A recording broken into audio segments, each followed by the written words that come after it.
Hello, everybody, and welcome to We Grow Wednesday.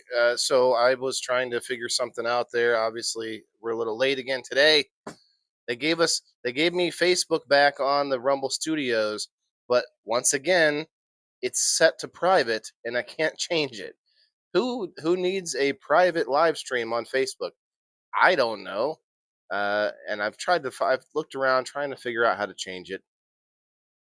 Say la vie. Maybe they'll fix it someday. But right now it is 10:07 a.m. Central Time. It is June 18th, 2025. Let's grow. We've got a lot to talk about today. There's a lot of contention going on in the world. There's a lot of fighting happening. There's potential for us to be sucked into it as well.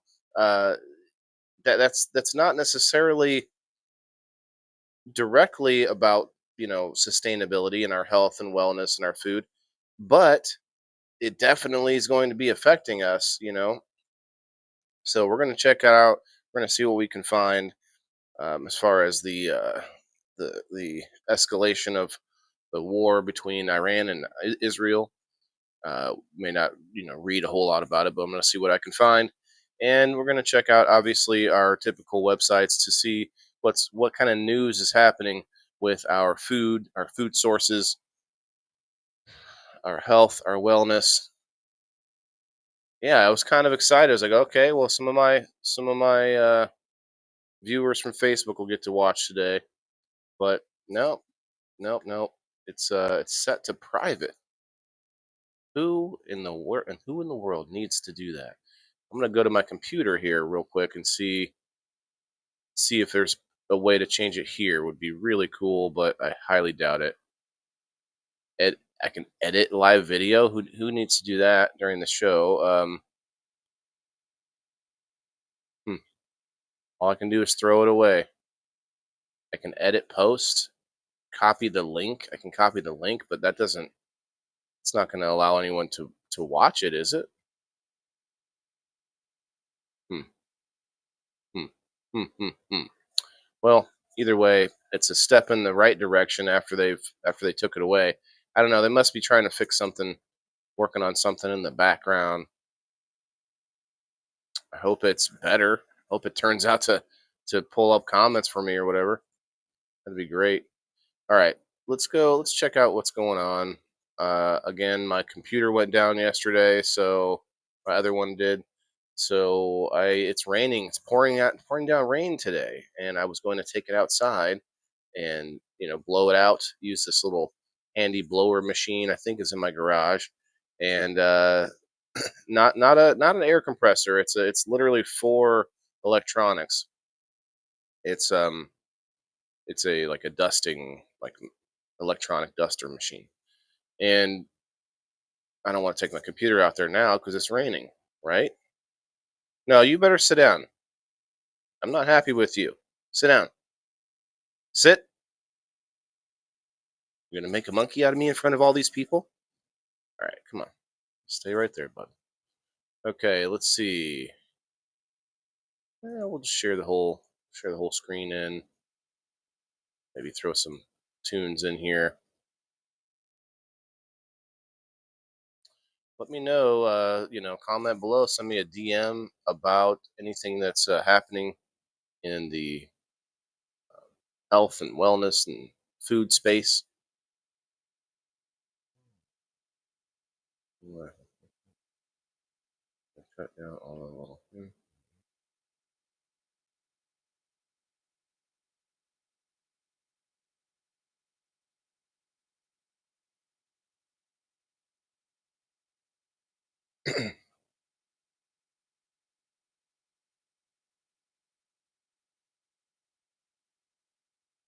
Thank you. I appreciate it. I washed my hands already today. Thank you. I don't need another hand washing. Oh yeah, I meant to play us in a little intro, didn't I? I didn't do the intro today, but that's okay. No big deal. We Grow Wednesday is kind of a midweek like moment to pause and to kind of look at what's going on around us as far as the news and and sort of anything grow wise. I mean, I talk about what's growing with my fans and friends and anybody else, but also, we're going to check out a few websites here after I pull up some instrumental background tunes. My computer would react, please. That's odd. Huh. Here we go. It's going to be a little loud at first. I think I had it turned up loud last time. No, okay, went back down to 20. We're good. We're good with that. So, if you could hit that like button, really would help me out, and share it with your friends. Thank you. All right, let's find out what's happening.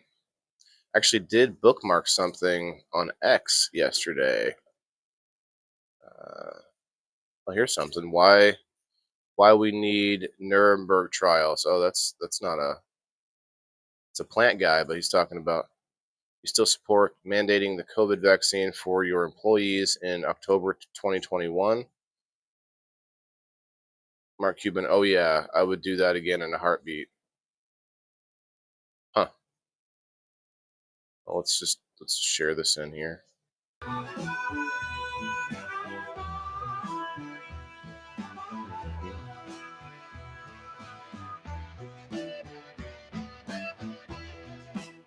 Where are my bookmarks? No, that's not gonna be it.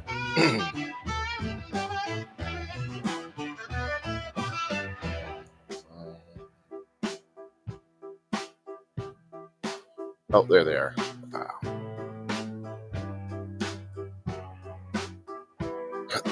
Okay, so this is kind of juicy from Peter Sweden. It says mainstream media journalists just met in secret with the Pfizer CEO, vice chair of Nestle, the boss of WEF, and the boss at the company behind Bovaer. On the agenda was depopulation. Here are the journalists that have their editor-in-chief at Bloomberg. Or the journalists that were there. The editor-in-chief at Bloomberg, editor-in-chief at The Economist, editor-in-chief at The Standard. Stay-andard? I don't know how that's supposed to be said. A writer at The Atlantic, foreign affairs columnist at The New York Times, and more. So all the big left-wing publications. Mainstream media is not here to tell you the truth. They are meeting with the globalist elite in secret. Okay, so I don't have facts, but it is an interesting tweet. I mean, he's asserting it as fact. I don't know. I don't have the information behind it. So last week we talked about this from RFK, where he has fired or removed all 17 federal vaccine advisory panelists. But what I didn't know at the time was that they actually hired new ones. So they replaced everybody with, people that were more adhering to the Maha agenda, I guess.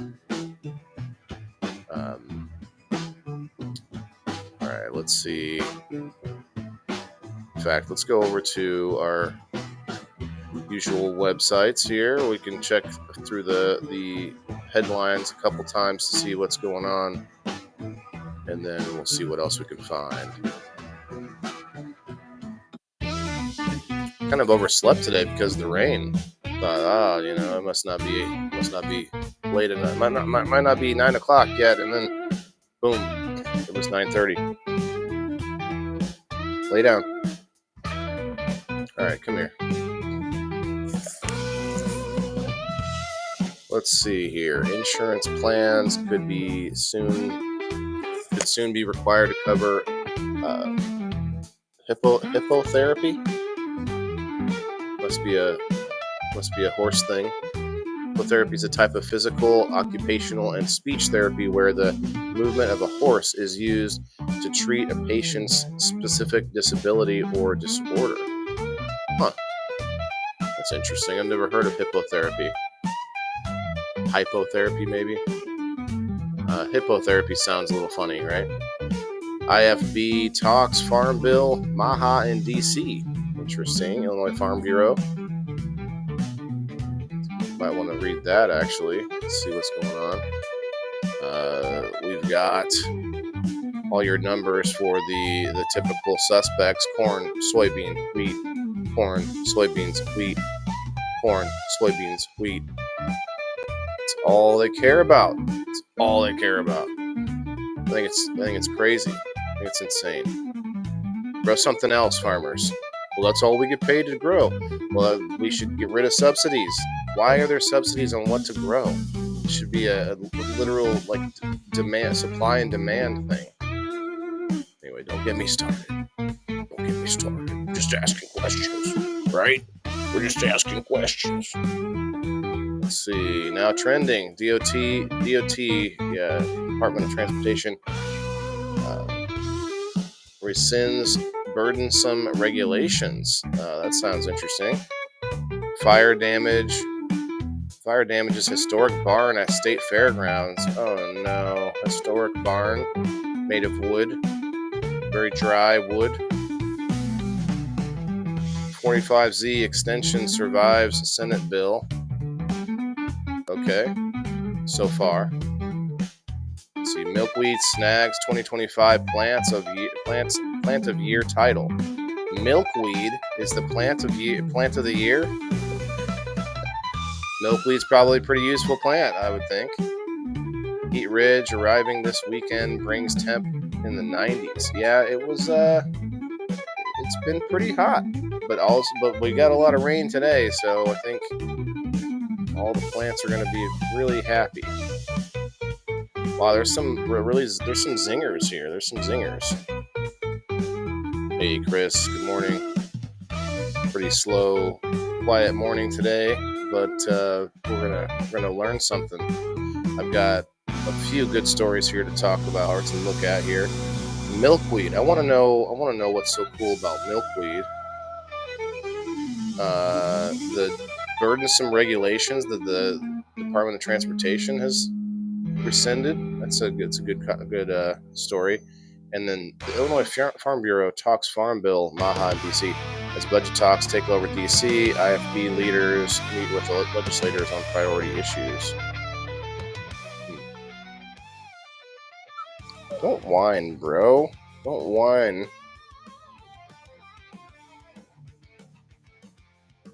Don't cry and whine. All right. Where are we at up here? Too many tabs open. Too many tabs. Milkweed snags 2025 Plant of the Year title. I don't think I've ever seen it to that extent. Flowering before. Huh. Milkweed which a generation ago was seen as something to hoe out when walking beans or to use chemicals to control in Illinois, is the National Garden Bureau's 2025 Plant of the Year. The National Garden Bureau, the NGB, watch out, they're on your tail.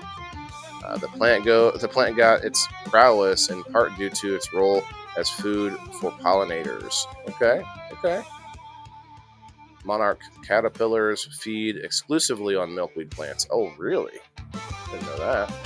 Without it, the monarchs would not survive. Thinking of this stark and vulnerable fact is rather astounding. Yeah, I'm surprised, blown away, but true, said Bina Pegg, Illinois Farm Bureau's environmental program manager. All right. There is a resurgence of the milkweed plant. However, the plant that was once expertly eradicated from farm fields across the country is finding its way back. It's time in our garden and pollinator plots. Or this time in our gardens and pollinator plots. That's an very interesting fact about a plant that we previously thought it was a weed. We call it milkweed even. Milkweed, I think the word weed has a bad rap. I don't like to even refer to cannabis as weed. Leslie, Margaret, hello. Milkweed was a key seed in our butterfly seed mix this year, provided by Growmark. IFB delivered more than 750 pounds of seed through the Pollinator Conservation Grant Program and planted an estimated 170 acres of pollinator plots across the state. Peg told Farm Week. Pollinator plots. I like it. I have this big bush that makes these flowers that just gets covered in bees. IFB recognized Pollinator Week, June 16th to June 22nd. So we are in Pollinator Week right now.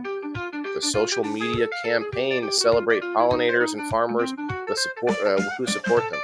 Cook County Farm Bureau hosted a pollinator awareness celebration at Lincoln Park Zoo on June 18th, featuring beekeeping resources and pollinator education trivia, seed giveaways, and activities. So one of my sponsors is a pollinator, I don't know what you'd call it. He's a beekeeper. So I was trying to come up with a pollinator warrior. I don't know. Pollinator. What's the word? Ally. There we go. So yeah, shouts out to riverviewroadapiary.com. Luke, he goes and rescues bees, and he helps other people raise bees, and he raises a bunch himself. Did a whole review episode where I got in the suit. Check that out sometime. Also, to honor the humble milkweed for its new title as 2025 Plants of the Year, Chris Enroth and Ken Johnson, University of Illinois horticulture educators, highlight the genius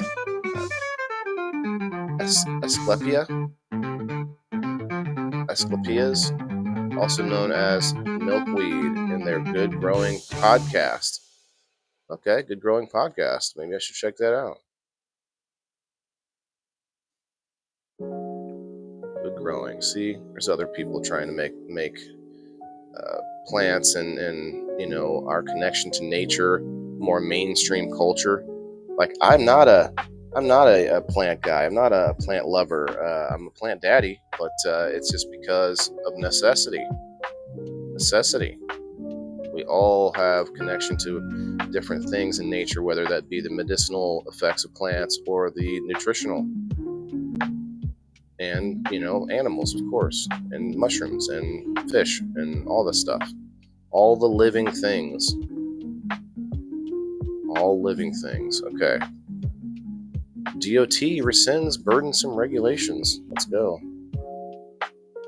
Bit too loud. Okay, hold on. I can do that. Thanks.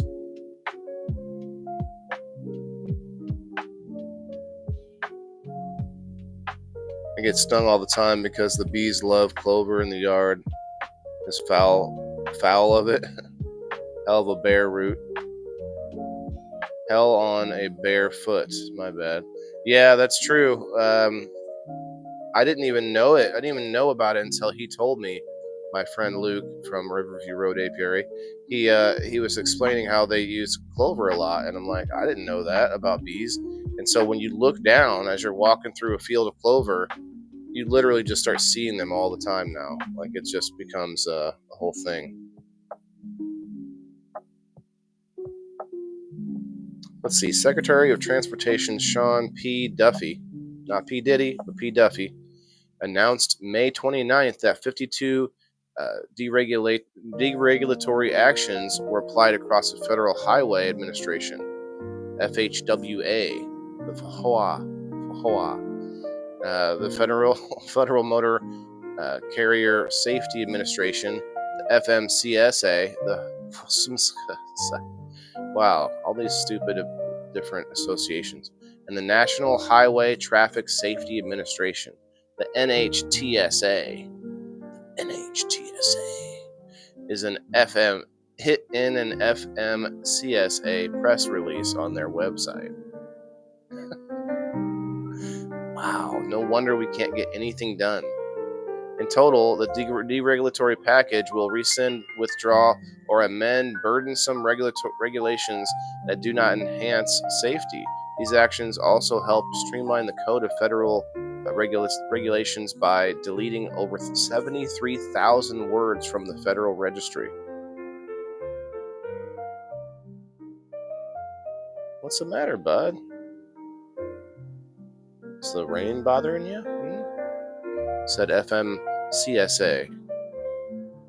They can't even, doesn't even say their spokesperson, just says they said it. The whole thing. Let's see. Big government has been a big failure under President Trump's leadership. My department is slashing duplicative and outdated regulations that are unnecessarily burdensome, waste taxpayer dollars, and fail to ensure safety, said Duffy. These are common sense changes that will help us build a more efficient government that better reflects the needs of the American people. Okay? I'm all for efficiency. FMCSA added, these sensible deregulatory action primarily target redundant and decade-old rules that have no real-life application. This includes cutting duplicative provisions at FHWA for construction contracts and acting on outdated rules under FMCSA, which requires a paper copy of an electronic logging device, ELD, or electronic logging device. Operator's manual even when it can be found online. Okay. Of the 52 deregulatory actions, 43 are at the notice proposed rulemaking NPRM stage. The NPRM stage, we're here. 7 are final rules and 2 are withdrawals of rulemaking actions. The Trump administration launched deregulatory efforts. Trucking interests and individual owners and operators earmarked several areas for attention from the FMCSA and other DOT agencies. Noted overdrive in a May 9th story on their website. So I don't know that we need to keep going on the story, but interesting that they are finally trying to take away some of the garbage like redundancies and stuff like that. It's good news.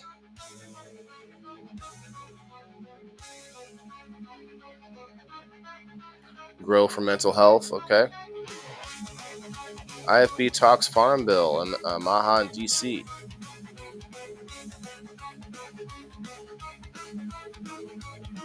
During a recent visit to the nation's capital, a delegation of Illinois Farm Bureau leaders and staff spent equal time staying up to date on budget reconciliation, negotiations, and advocating for the organization priority issues.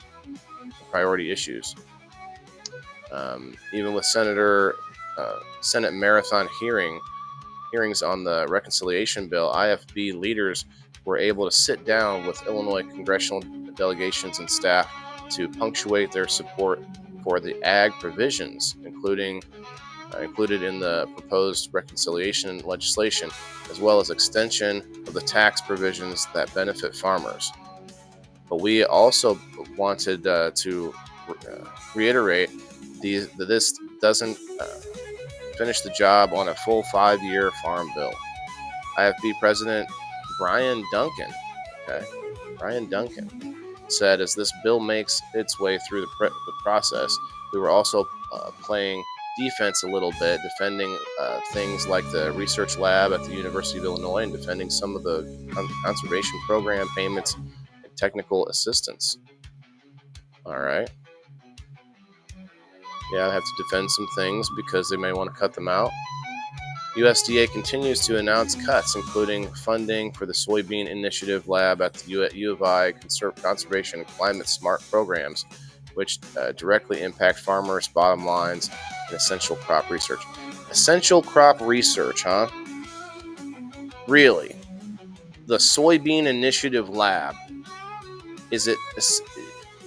How many people think soybeans are essential to human existence? How many of you think that we could get rid of soybeans altogether and just no more soybeans? They could be a wild crop that you find sometimes. I think we need to know more about the Soybean Initiative Lab at the U of I. Conservation and climate. Wait.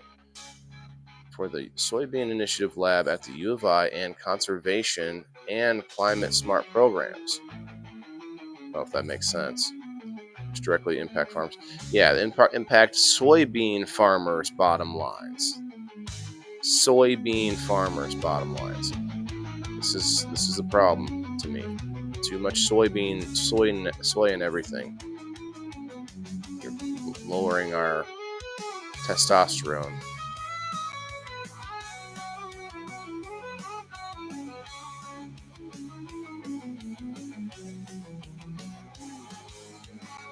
Considering the divide between Democrats and Republicans on proposed USDA funding, including nutrition funding, it's difficult to predict whether a comprehensive... Oh, hey, thanks, Gilo. Are you watching? Predict whether a comprehensive farm bill could be passed this year after being extended the past 2 years, Duncan noted. I came away with a mixed level of optimism, Duncan said. I think we've got to work on what's right in front of us right now, and that's why we really honed in on the ag portion of the tax provisions bill and the Make America Healthy Again Maha report. Yeah, the only one of the things that stood out was the soybean researchers. Duncan was joined by IFB District 1. Real quick, Gilo, come find us on Rumble, man. Find us on Rumble. That's where you'll get your comments put on screen, or on locals, which I cannot see at the moment. I need to just pull up. Let's see if I can just pull up the Rumble Studios on my phone, and maybe I can see all the comments that way. Enter. Okay. Connected. Comments. All comments. Cool.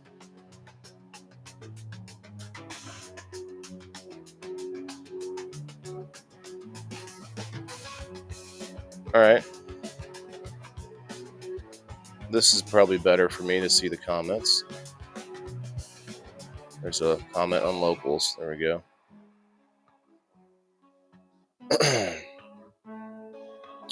All right, where was I? Duncan was joined by IFB District 1 Director Mark Tuttle, the IFB Young Leader Chair Stephen Briskadow, along with IFB staff as part of the American Farm Bureau Federation fly-in event. Top of Ag Leader minds was the Maha report. Top of Ag Leaders' minds. Our message was production agriculture needed a seat at the table, Duncan said. Science perhaps wasn't as sound as it could have been, and that's putting it kindly. We want to be part of that next decision. IFB Group also touched on the need for legal, affordable, and reliable labor for farms. Okay, this is where things are going to get dicey, because if we are, lowering the illegal workforce numbers, like it looks like we are by a lot, then the illegal workforce wages basically don't exist.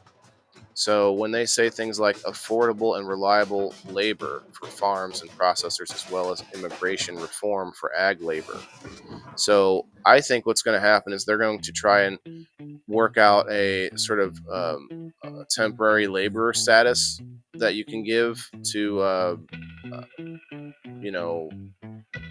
immigrants or people that are not um, like visaed or any sort of other pass to get in the country. They're going to work on like a laboring for agriculture, in my opinion. It says with biofuels and trade rounding out some of the meetings with U.S. reps. Biofuels, yeah. So we grow a ton of corn and soybeans for ethanol. I'm not 100% sure it's helping anything yet, but it is. It's everywhere now. With U.S. reps Eric Sorensen, D. Moline, Delia Ramirez, and Democrat Chicago. Oh, okay. Democrat from Moline, Democrat from Chicago, and Sean Casten, Democrat from Downers Grove. Mary Miller, Republican from Oakland, Darren LaHood, Republican Dunlap, and Darren Underwood, Democrat Naperville.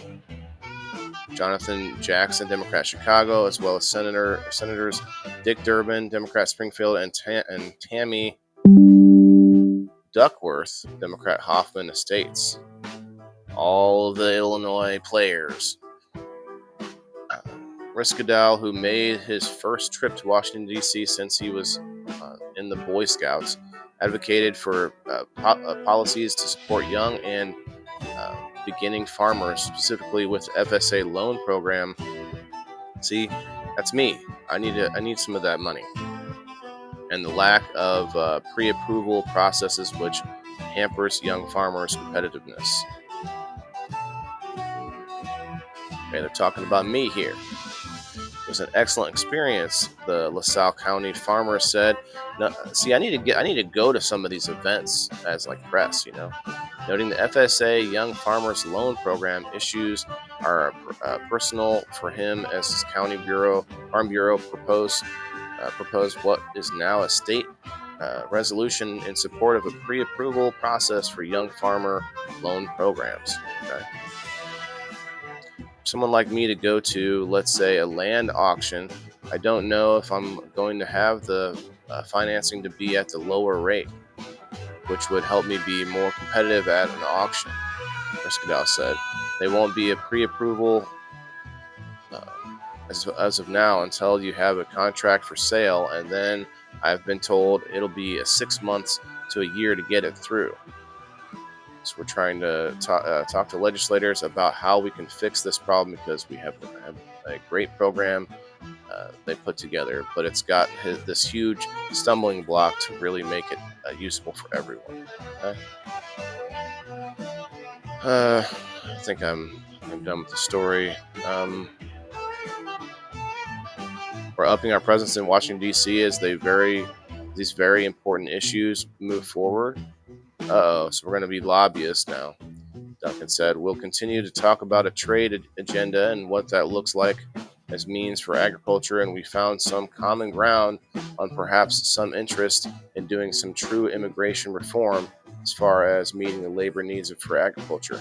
So what are you going to do? Immigration reforms so that you can somehow still pay people, under wages? Like there's how are you going to do that? Like, you're going to legislate the slave wages that they pay? Now, I will say this. It has been proven,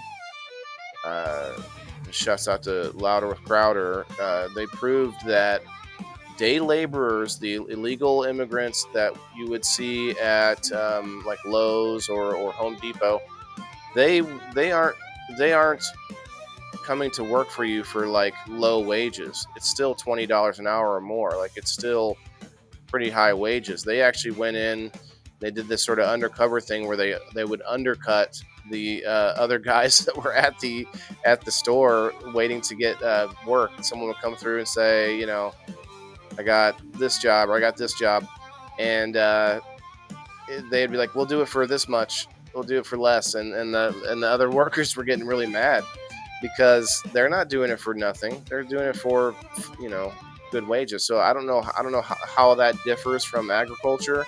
That was just one example in sort of the construction, I guess, industry. But very interesting though. I wonder what they mean by this. Like, why is it they need labor from immigrants if not for lower wages? See, Americans and young people need those kind of jobs. We just we haven't been offered them for so long because they are so low wages, and none of us are going to take them. And I'm not. I guess I'm making a blanket statement. I'm sure there's some agriculture jobs out there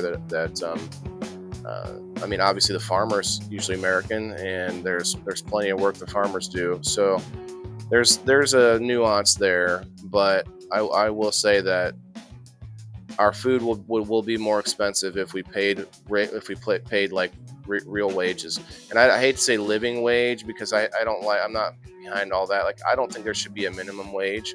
Honestly, like, the farmer should pay what he can. If it's $1 an hour, there may be some neighbor kid that could help him. You know what I mean? Um, if he could pay more than that, so honestly, I don't think there should be a minimum wage. Now, in this day and age, with all the information that we have, and the fast and the speed at which it travels, and the fact that it's in the palm of our hands, like, all of those things combined means that, in my opinion, there doesn't need. I mean, if there was a company out there that decided to start paying, $3 an hour, they would be all over the social media. Nobody would be getting a job there. You would think maybe somebody might if they needed a job, they had no other place to get a job. So I think it should be any wage. Now, because of that, you can actually have a problem with, like, the big companies working together in order to keep the wage down. There is that. So I don't know. We just have to always keep an eye on it. But forcing a minimum wage hurts us in a lot of ways. Economically, you can't you're forcing the bottom rungs of the ladder off of the ladder. Like, they can't even compete at that wage. So anyway, I'm getting off my high horse. Let's go over here to let's check out some food and wine. What's the current news? How to cook with a tagine, like you've been doing it forever. Is this a tagine?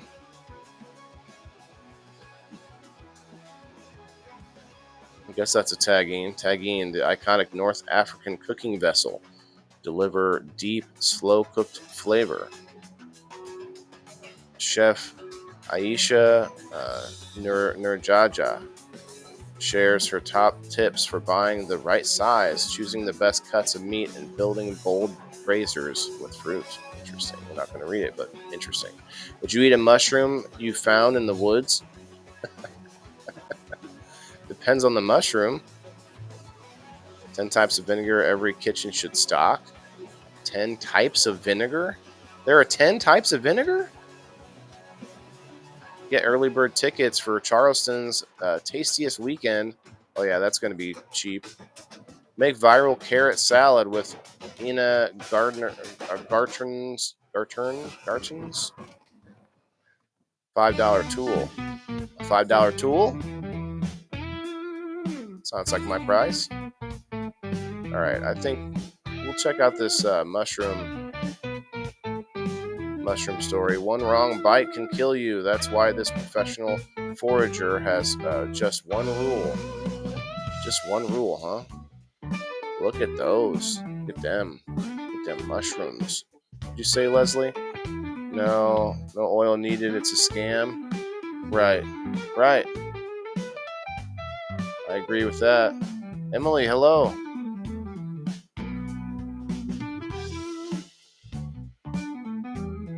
Hydrogen gas? Brown gas? Made on my back porch getting rocket fuel from water. Car can run on it if rockets can fly with it. So you were making brown gas using water in your back porch? Sounds like maybe a porta potty.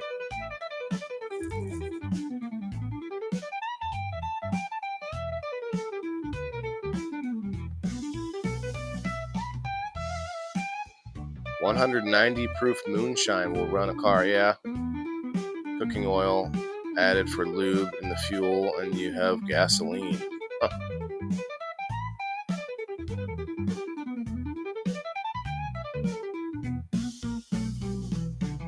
Let's see. One of the most dangerous foods to forage is mushrooms. Poisonous fungi are often misidentified and fatal, even among experienced foragers. Tiny food with potential strength is currently on display in the high profile case of Aaron Patterson in Australia, who is accused of uh, serving death cap mushrooms in a meal she prepared, killing 3 people. Oh, yeah, I remember this story. We talked about it a little bit. That, however, doesn't stop mushroom hunters and farm to table DIY diners from venturing out into the woods in search of elusive morels. Chanterelles and reishi mushrooms. Chanterelles. I don't think I've ever heard of such a morel. Well, just pull up this on this side. There we go. It's perhaps what Alan Muscat, professional forager, philosopher, and educator, finds the most annoying about his work. He is the founder of No Taste Like Home, a foraging tour company in Asheville, North Carolina. The area is one of the most biodiverse ecosystems in the United States. According to the Center of Biological Diversity, a national nonprofit conservation organization dedicated to the protection of endangered species and wild places. Interesting. Wildness is about non-attachment, about going with the flow, about being one with life, not against life, says Muscat. That's foraging. Stepping into the forest with a specific notion or expectation of what to find goes against Muscat's belief. Foraging is the act of abundance and receiving what the local ecosystem is willing to provide, not a rigid funnel where the search of one item leads to the neglect of dozens of others. Okay? Do we always find mushrooms? No, but there are also edible wild fruits, nuts, greens, and more. Reading his frequently asked questions page, hinting at an approach that embraces nature's abundance and chaos. I like this guy. I like this. I should check this out. Related how wildberry foraging connects Canada's First Nations people to the land. Okay. Different story, but for more than 30 years, Muscat has worked as a forager, having given up commercial foraging after 15 years. It was a decision resulting from an internal struggle in which he felt conflicted by his role. These were living beings, and I was prostituting them so people could bring their consumerism into the woods and have a shopping spree. Well, that's what you're doing, my guy. He's like, no, too many people are doing it. Too many. Only for me. He redirected his attention to educating people about foraging rather than participating in the consumerism of the practice. Okay. I can dig that. Reconcile his practicing and moral misgivings with the idea that the land gives freely, and this should be free and freely shared. Okay. So got to make a living, my dude. Muscat is in the right place for it. Asheville has a lovely foraging scene that less about trends and more reflection of the city's vibrant ecosystem. At Luminosa, Chef Graham House works with local forager Craig Hastings to identify what's in peak condition for the week. They're finding shape the dining and cocktail menu that might include daylily shoots, wild roses, chocolate mint, or elderflower. Local ingredients shine in the weed salads. And the weed salad, they even call it weed salad, made of local spiced sunflower, radish, and a wisteria vinaigrette. The Napoleon hat-shaped Capella pasta includes foraged ramps, daylily shoots, and pickled spring onion, alongside ricotta and lemon zest. This is a really cool idea. The restaurant works with an expert forager, gets goodies from the local ecosystem. It's pretty cool. These foraged items might show up fresh one week and as a vinegar, salt, or pickled the next week. Luminosa is just one food entrepreneur using produce found in the Appalachian forest. At Found Ice Cream, desserts are made from the wild local flavors. There's a pawpaw sherbet made using its namesake and North America's largest tropical fruit. I don't think I've ever had a pawpaw fruit. I've heard about them a lot, but a hickory nut option offers a profile similar to a creamy butter pecan, and there's even a chanterelle mushroom flavored option. A mushroom flavored ice cream? I don't know about that one, guys.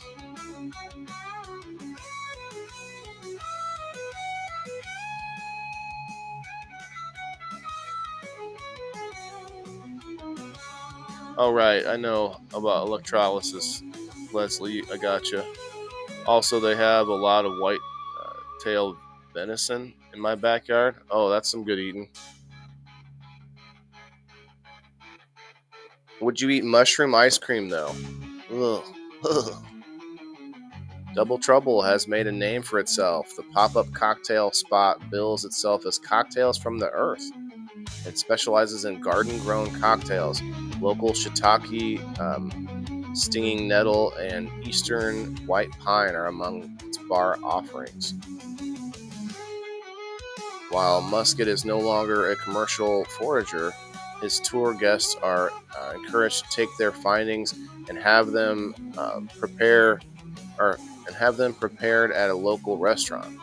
James Beard Foundation Award finalist, The Marketplace, The Bull and Beggar, Red Stag Grill, and View 1913 are among his dining partners. Okay. Interesting. You risk nothing, you risk even more. Interesting. Musket takes his work seriously, but not himself. His tours operate by one single rule: never eat anything without his review and approval first. Is this the rule that I've been reading this whole time to find? Staying alive is a priority, but what I am about is the opposite, says Musket. When you risk nothing, you risk even more. Okay? Perhaps that's why he ends each tour with a rap on mushrooms he wrote himself. The performance is complete with an outfit change into an 80s Run DMC tracksuit, a bucket hat, and an oversized billinged out mushroom on a gold chain. Or blinged out mushroom. I was asked by America's Got Talent to do that rap, says Musket. I said no, I don't want to be the clown, because all it's going to be to them is a joke. I grew up being the class clown. Well, it's not a joke? I thought it was. Isn't it not a joke? Okay. People were like, we love you because you're so funny. And I always wanted to be loved because I was smart. Ah, I see. Yeah. I guess I've come to realize that those two trends, tend to go together. Oh, jeez. Learn to forage mushrooms with the Martha Stewart of the forest. Oh. Foraging is very interesting. I have a friend, a person that that we follow each other on X, I guess. I can't really call us friends, but that's mostly all he talks about is foraging. He has his own podcast and such. See this in a restaurant, put down the menu and make other plans. What? Restaurant red flags? It could be interesting.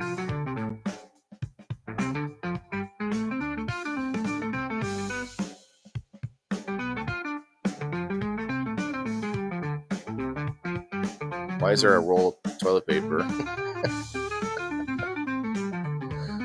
Salt, pepper, roll of toilet paper, and a red flag. Let's see what that's about. Age of social media and the mini computers we all carry around with us all the time. It's easy to look at online reviews for a restaurant before we decide to try it.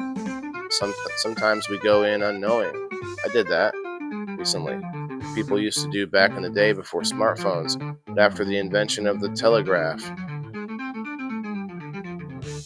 If you find yourself in the situation for not being able to know if a restaurant is good or bad, there are a few signs that might tip you off that you may have made a bad decision. A dirty restroom.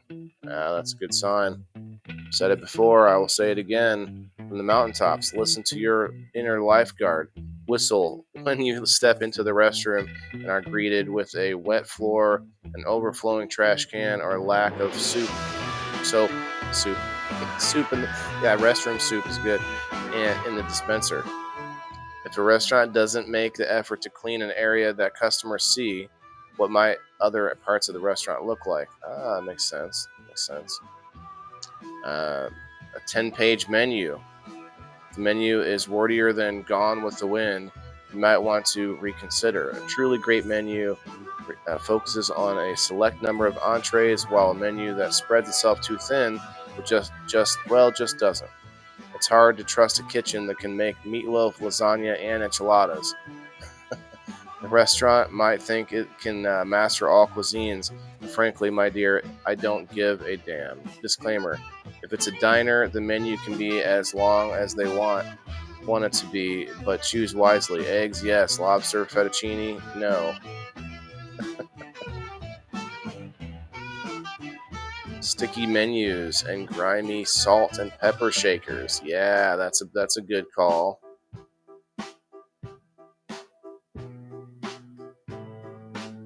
Feeding the pig, okay. Feeding the pig. Come on back now, you hear?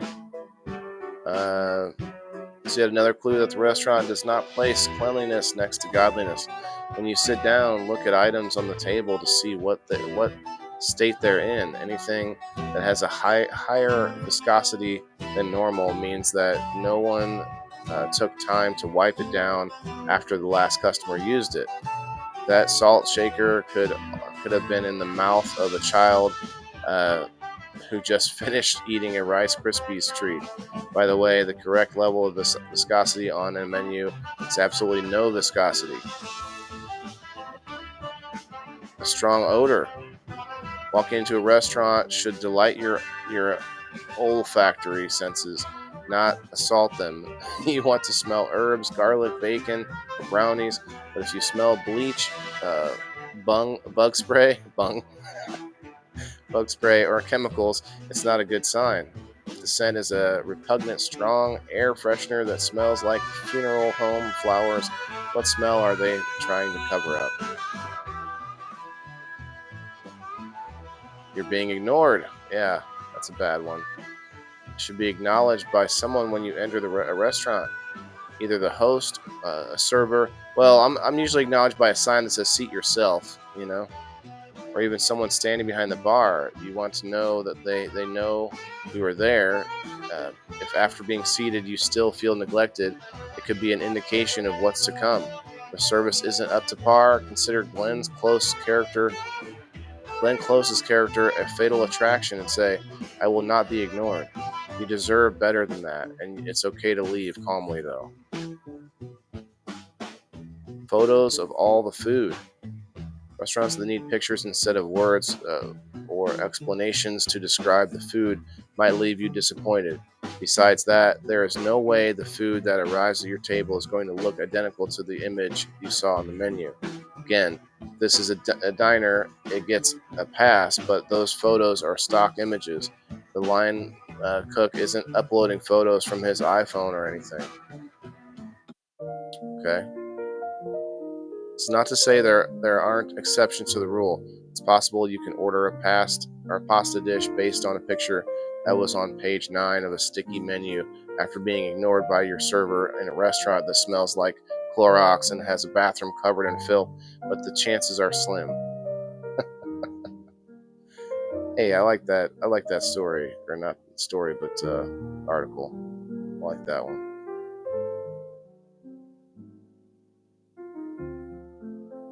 10 types of vinegar. That's crazy. I just want to look at what is vinegar, shopping tips. You got distilled white vinegar. That's what I usually use. You got apple vinegar, right? Apple cider vinegar. I knew that. And then we've got rice vinegar. You guys can research this more if you want. Sherry vinegar, white wine vinegar, red wine vinegar, balsamic vinegar. Okay, I've heard that. Malt vinegar. Oh yeah, that Schlitz malt. Oh no, that's malt liquor. Malt vinegar. Black vinegar. Malt vinegar we had at Long John Silver's when I worked there as a kid. Black vinegar. Honey vinegar. Ooh, that sounds interesting. Huh. They all have different acidity, flavor, and what you can eat it with. That's a cool thing. It's a cool thing. All right, let's go over here and get the numbers going on here. We're past our hour mark. At the moment, we have 2 winners, Leslie and Perry Wood, so far this week.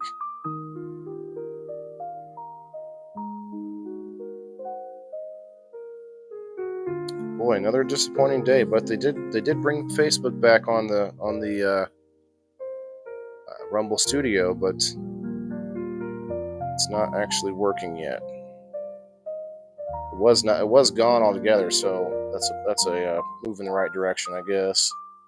Not that I love Facebook, but there's a lot of diehard Facebookers that just won't find us over here on the Rumble, and a bunch of them that do have Rumble, they just don't come over here because they're stuck inside of Facebook somewhere, just lodged in there, you know. Okay, let's check for any more numbers over on Locals, indoorfarmer.locals.com. I'm going to get in on all the fun and all the private content, the exclusive perks. All right, so we're still at 13, excluding 1 and 13, so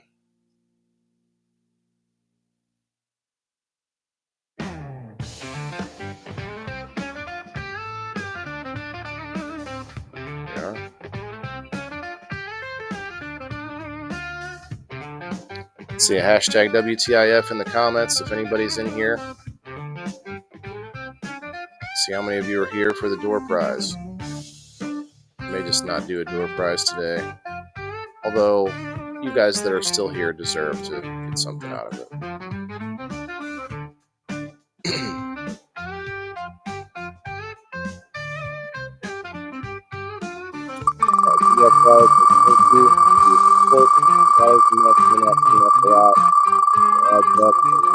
Put in there, the more motivation, the more inspiration that I'll have to make more stuff just for those exclusive members, and go out and get more sponsors to be on the wheel on game night.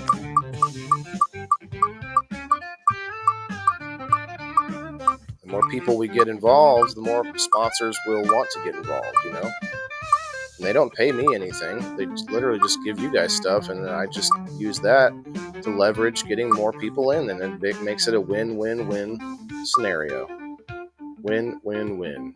You get in there for $2, you get, you could win over $100 a month, easy, worth of prizes for that $2, and boom, we all win.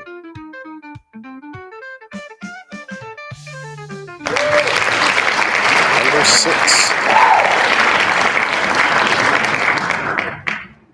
Number 6. Got one more spin tomorrow on people in the boxes. Or me. I don't know what we're going to talk about yet, but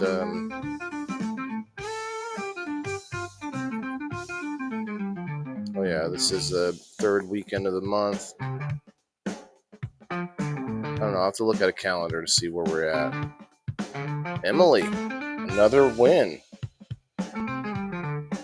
Another win for Emily.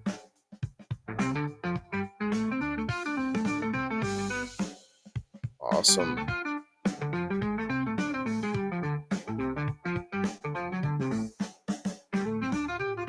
Not sure why you responded with I'm number 6, but we're going to say congrats.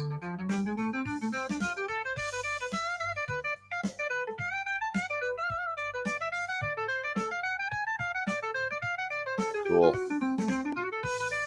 All right, before we get to the door prize, we're going to look at a couple more things here. MarijuanaMoment.net. What do they got going on here? Trump's pollster says Texas hemp ban bill faces bipartisan opposition from voters as governor nears deadline to act.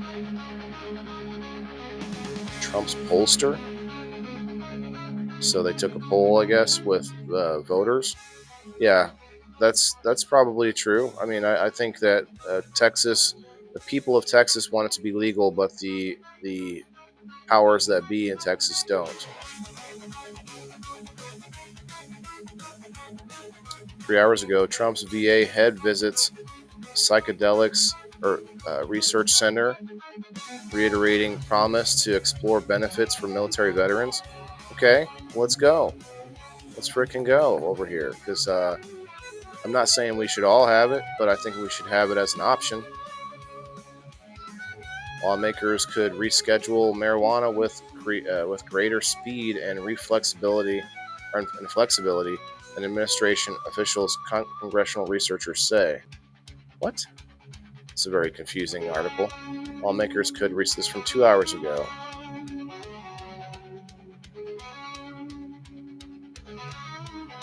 Schedule marijuana. Okay. Amid a stalled marijuana rescheduling process that's carried over from the last presidential administration, congressional researchers are reiterating that lawmakers could enact the reform themselves with greater speed and flexibility if they so choose, while potentially avoiding judicial challenges.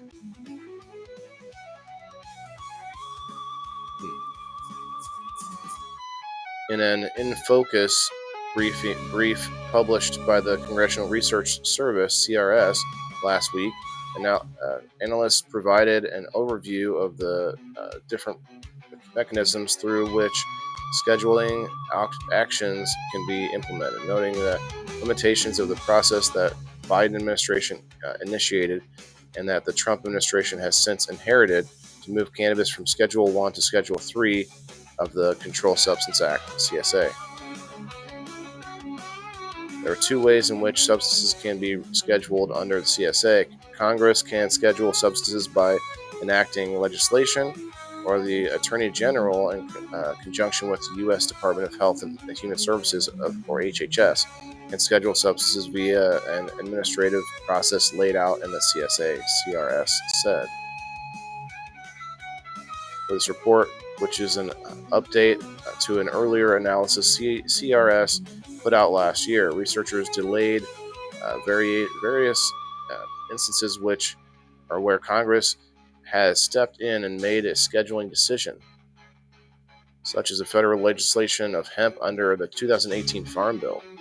Right. They really screwed up with that one, didn't they?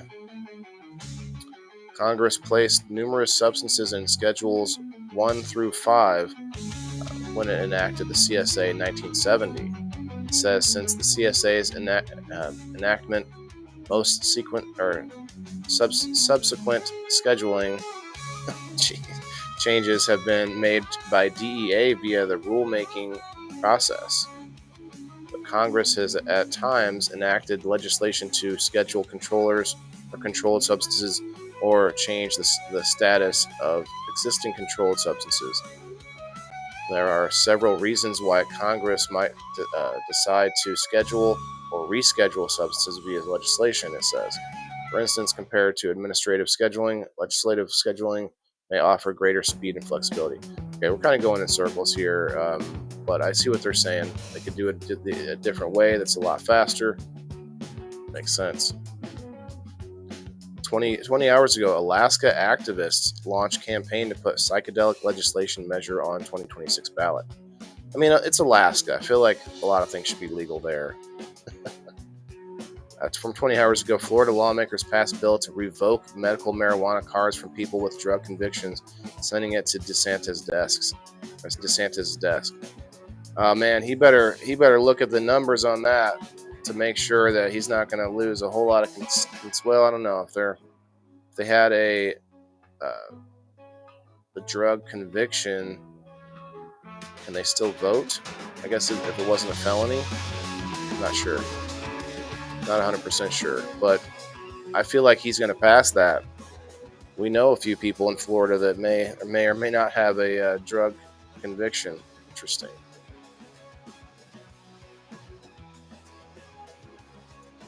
All right, let's start getting some people's names on the list here, if I can do so.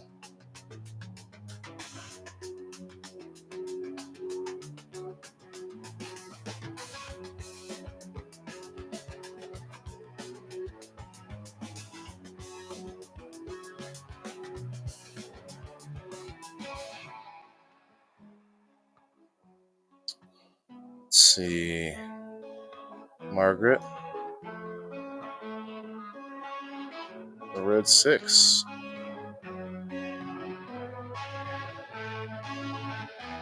If anybody wants to come up, let me know, I guess.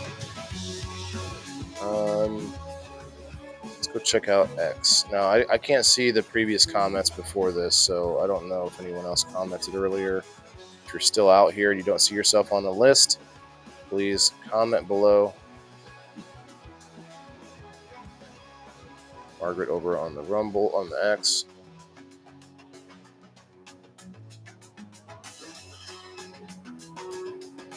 Thanks, Gilo, for the reshare. And the comments in the live chat. Yeah, I've been live on X again for a while. Rumble Studios is constantly updating and changing things, and sometimes my destinations get booted. Let's see. Share link. Let's copy.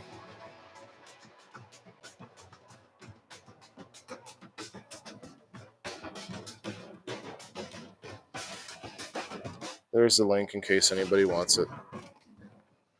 All right, we got you all on here. Maybe I should go to locals just in case.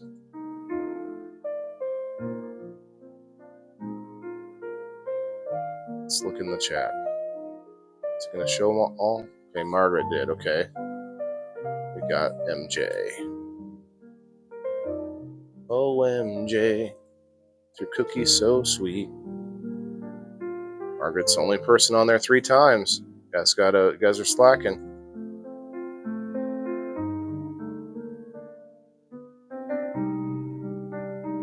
Still here, Red 6?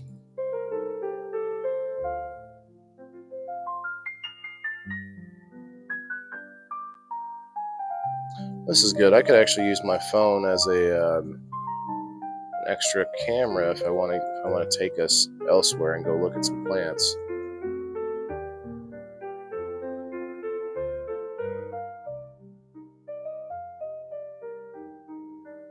All right, let's check out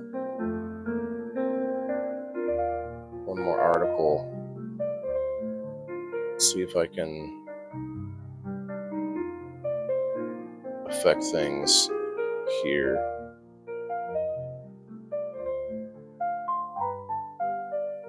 Hope I hit accept and didn't push that away by accident. Yeah, I got Emily. I got her. I'm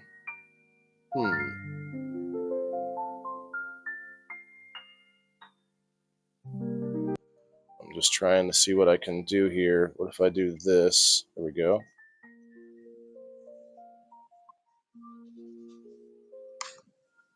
I hear sound. I don't see him though. Oh, there it is. Okay. Guess I can use my phone to move things around. Good.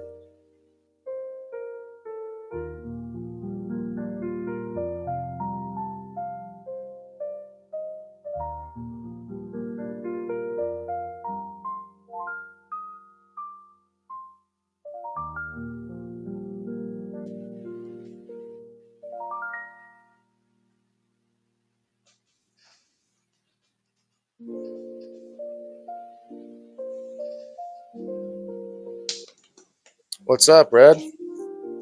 Your camera's not on. Yeah, my camera won't turn on. It's all good. I'm looking over on Facebook right now to see if anybody sent me any pictures that they may want to check out. Let's go in the private chat. Nope.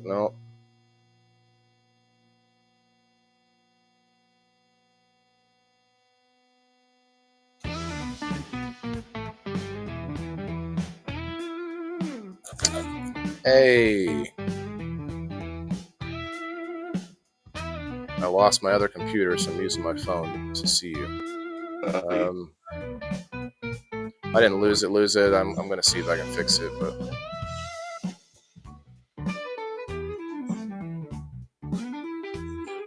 All right. Do I have sound? Say again? Do I have sound? Yes. Cool. I can hear you. What I'm doing now is I posted a picture for today's show on Facebook, and I want to see if anybody commented. Nope. So what I said in there is I was like, feel free to post pictures of what you got growing. So I'm going to try and do that every week. If anybody out there wants to post what they have going on, you can check it out. I haven't really even been on here that much lately. Well, I can't really do much at all on Facebook, man. We're not even live on Facebook right now. Restricted over there again. It has to do with the Rumble Studio. There's something. It just came back as an option today, but it won't show me my page, and so we are live on Facebook, but it's private. It's set. Literally, no one can watch it. But so I don't know why even be there. But hey, we're there. Very funny. Yeah. Hey, Brenda, I'm gonna add you on the wheel. We're gonna read maybe one more story or two, and then spin it.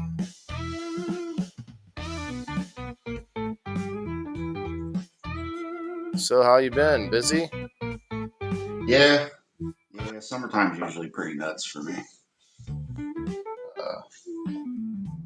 Got a little extra stuff going on more than usual, but that's to be expected sometimes. Oh yeah, this time of year, man. It seems like I'm buried in things to do as well. I've got some projects I'd like to get to, but I don't know if that's gonna happen. Yeah. So outside chores and trying to keep the garden going inside. I planted a lot more vegetables outside this year too, so that's been a little fun. I've already harvested one round of radishes, but I didn't know this about radishes that if they get, they're just regular red radishes. I left them growing for too long, and they went to flower. And then once they do that, I guess they're no longer edible. They're not edible when they go to flower? So if you let radishes grow for too long, they get really hard. You can't chew them up. Huh. Now I've had a couple really big ones, and they get really bitter. They get much more bitter. But I still ate it. The dirt that I have them growing in is too hard, so a lot of them don't balloon out like a radish. You get more of a carrot-looking radish. Yeah, that's kind of how these ones were. They were kind of a little bit long, but thicker than a carrot. It's thicker than a carrot. That should be on a shirt. Right. You know, it's thicker than a carrot. Like, what are you talking about? My radishes. What do you mean? My eggplants. All right. Are you okay with plants on screen today? Yeah, yeah, we're not worried about that at all. If you got plants, let me. I can't see what you're doing, so let me know if you want to pull some up. Um, Uh, Probably gonna. I got some training I need to do, so I was gonna do some of go that ahead. while Medical marijuana card for people with drug.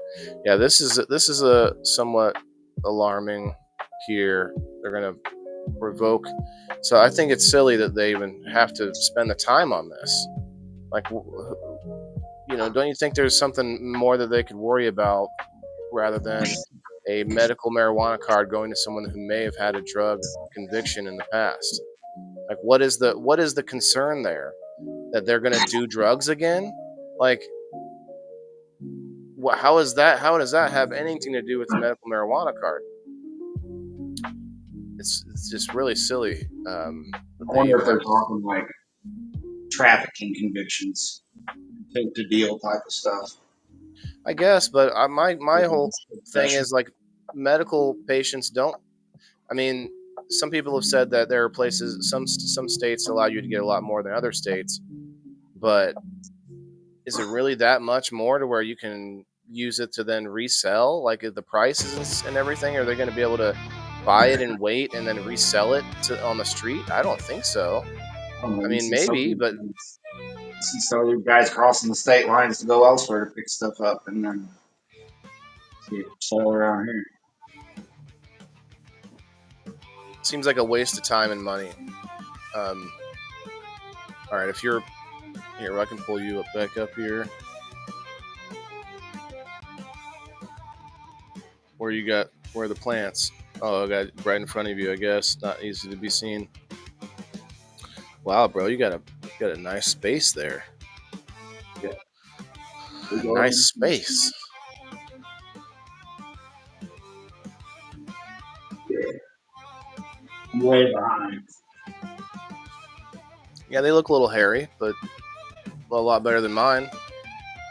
I have Yeah, some outside that are just towers. They're just stalks. They're like corn stalks. yeah. Top them all.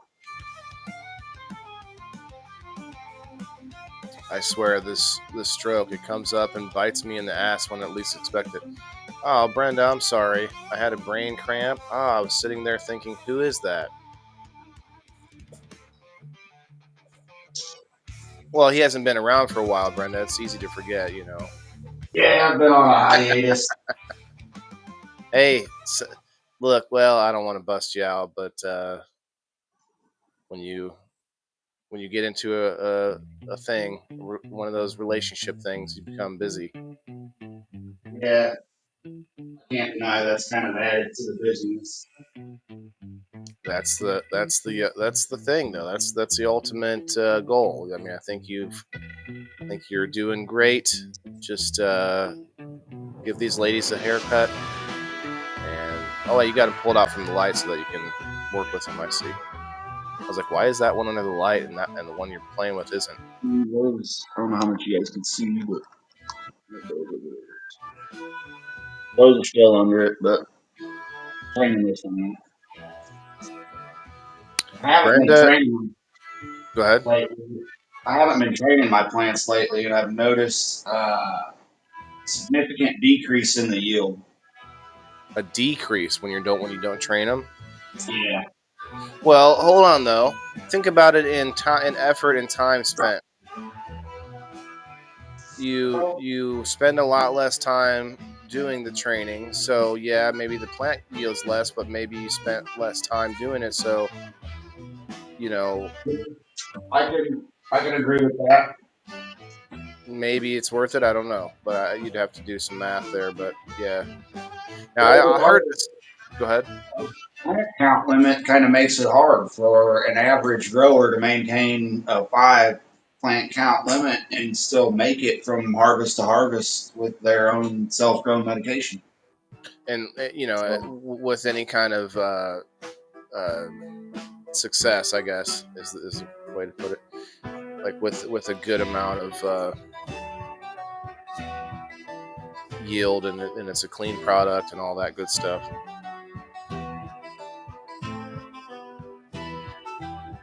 I have to figure out some better way to put a block up here so that I don't get blinded by my grow lights all the time. I ordered some more ladybugs and some more praying mantis eggs because I ripped one apart. I thought it was supposed to have hatched already, but then I misread the container, and really it was supposed to be like up to 6 weeks, which is a lot longer than I thought.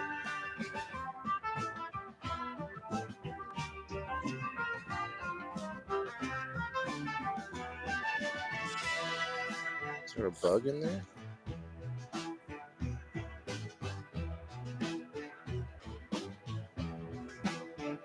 There's a dead roly poly in there for some reason. I got to create a some kind of a drain in this table somehow. All right, I'm coming back to look at your plants. So that plant so the one that survived that you gave me, the clone, is Yeah, outside and actually looks like it's coming back and it's more and more healthy, but it's at the same time looks like it's halfway flowered. It's like all the leaves are fuzzy, like they all have like, I don't know, it's like sort of in this halfway zone. It's really crazy. yeah. I haven't ran that one outside. This one here that I'm doing right now is actually a clone of a clone of a clone of the same strand of that. I've been running that one for over a year now. A clone of a clone of a clone.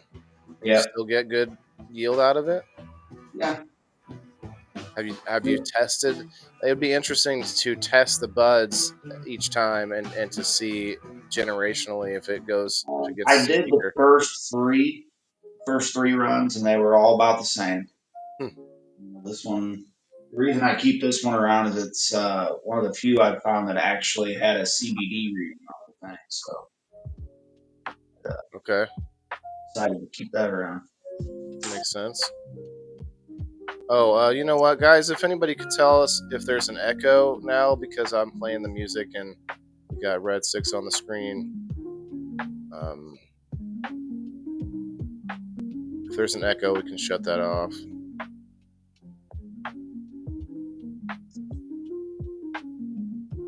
It is peaceful though, sitting there just working with the plants, especially if you have a nice little chair or a stool that you can sit on.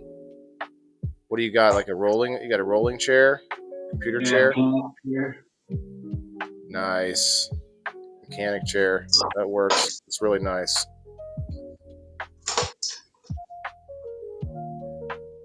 Sounds fine. Okay, thank you, Margaret.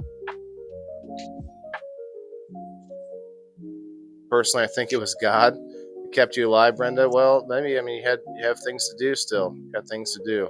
Speaking of things to do, look at Mr. Red Six just taking out all the extra like sort of dense leaves, the thicker areas where you could see you could get more airflow through there. But not just that, but he's looking at the direction that the leaves are facing, like the leaves that are underneath the branches. You probably can get rid of the leaves that are pointing back towards the center of the plant itself. Those ones you can kind of get rid of. There's some different techniques though. I wonder what you're like if you differ Yeah, in any way. usually, like you kind of mentioned, anything that's facing the middle of the plant, I'll take out. So like this one here is facing inward. Snap it off. I like to try to leave the ones on the outside mainly because they're not hurting anything, but they're also not blocking the light from getting in the middle of the plant. So, Do and the reason you I prune is so like once I get them all pulled out to the sides, all your lower nodes they'll start to go straight up, which is kind of like a same idea as a frog. Kind of spread the plant out, let all your branches get equal amounts of light. Topping too do will you also. trim like a, I don't want to say like a lollipop, but do you kind of clean up underneath to where you don't have to worry about how far the light penetrates? I can't really see it that well anyway, so I'm not sure. But do you like Yes do you like and no. cut off lower Um, branches and stuff like that? uh, Not really.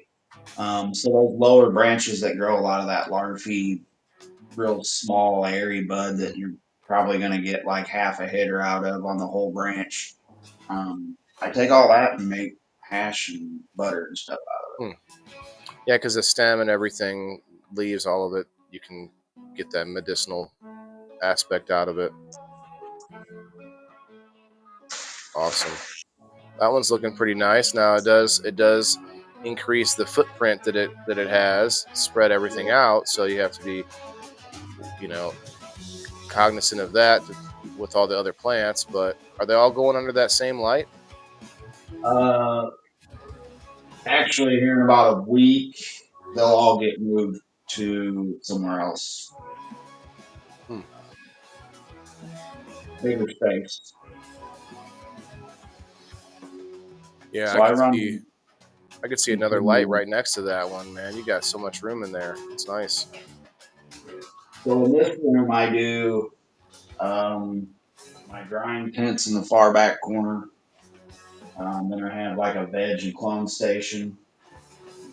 Kind of see the blue light back there. Yeah, it almost looks like a microgreen setup like I have. Yeah. So I've got one of them's got a heat pad on it, so it helps rooting stuff like Yep. that a lot. I have one of those. I just never used it yet. I like mine. Mine's a digital, so I can just set it to an exact temp and it'll maintain it.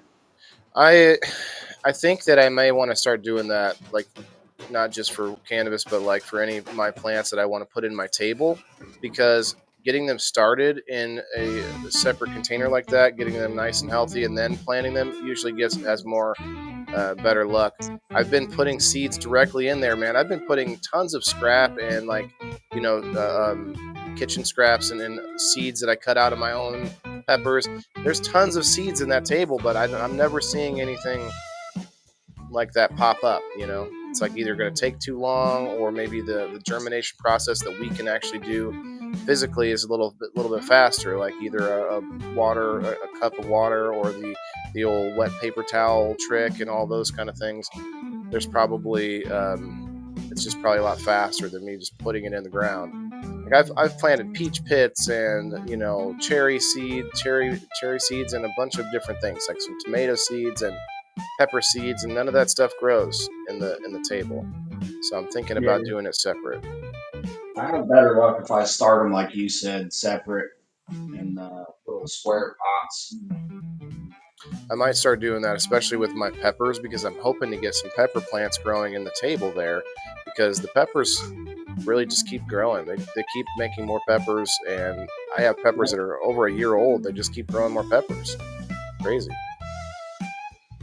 So if you continue to harvest, the plant will continue to produce. Yeah. Yep. Even after getting pests and having different, like being attacked a couple different times, and I was able to fight things off, like mice and whatever, mites also, like different things, and they just keep on producing. And speaking of producing, I want to quickly take a break here for our sponsor overlords, the 1775coffee.com.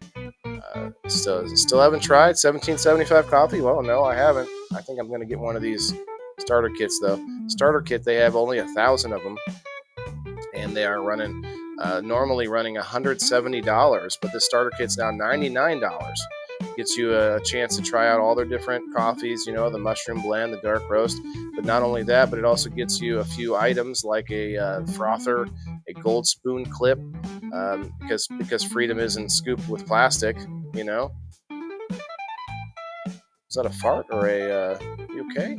I think I'm making noises. Let's see. You also get that black 1775 tumbler that says, "I don't take life advice or caffeine from a woke sea witch." Let's go. But yeah, $170 worth of coffee and gear for $99. That's if you go to 1775coffee.com/studio. You grab your kit. Let's see. Bold beans, clean fuel, and a morning routine that stands for something, just like 1770. Sorry, I'm ahead of myself. Just like Rumble does. Start your day with coffee that actually backs what you believe, which is 1775 coffee. Now that's Rumble's brand, and that's helping to pay for all of the freedom that Rumble, the people and the content creators on Rumble are able to access.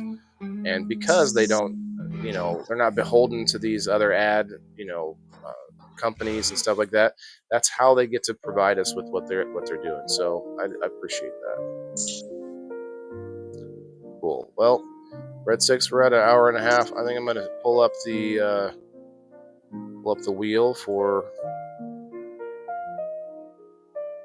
everybody that's still here.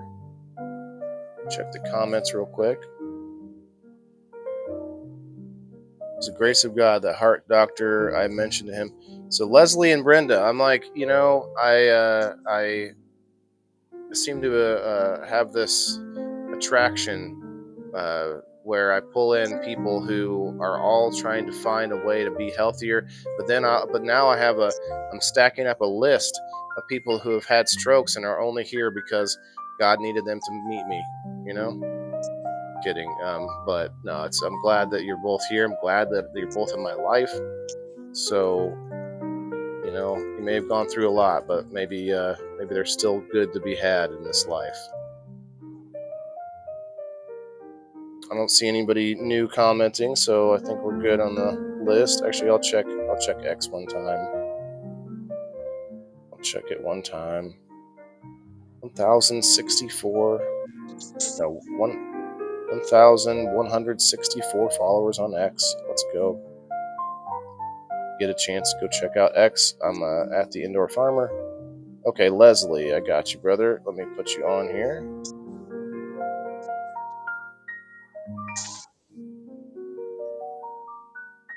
I need to make some bubble hash, Red Six. I might have to call you and remind myself of everything.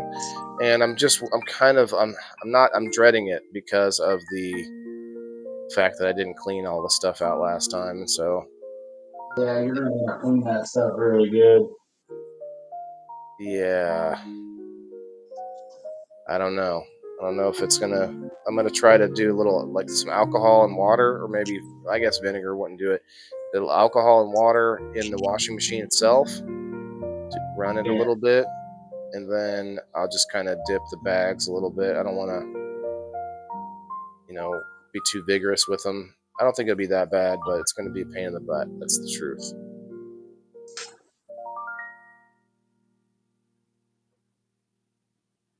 All right. Well, whoever's in the house still, hit that hashtag WTIF. Let's see who's awake, and maybe I'll do a dab with y'all before we get going. Good luck to all the awesome friends that have come to hang out today on the door prize. Let's go. It took a while to ramp up to 13 on the Rumble, but I still hope that the creator program will help boost our reach eventually.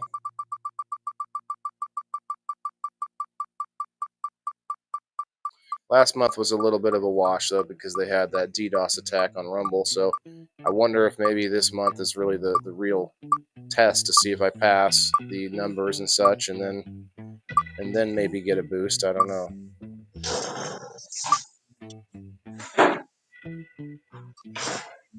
Is it going to be Gilo? Brenda V?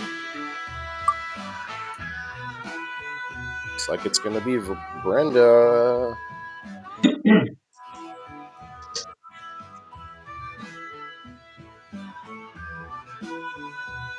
Brenda, if you're back at home, you might want to play in game night this week. It'll be our last. Or no, I guess we got two more, don't we? Let me look at a calendar real quick here. Brenda, are you here? You do have to be here for this, by the way. Okay, so we got Sunday the 22nd, Sunday the 29th. So there's 2 Sundays left. Got Thursday the 19th, Thursday the 26th, Okay, so this is the right Thursday for current events and people in the boxes. Makes sense. Brenda, are you here? Oh, hey, Chris. I'm here but doing stuff. I don't think I added you on the wheel.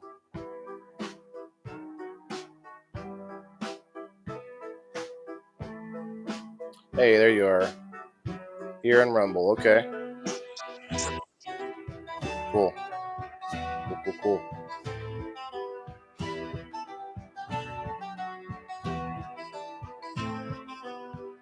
Well, I guess I can do a dab with you guys while we're here. I don't know if I need to go and do a locals sesh today, or we need to go get some other work done.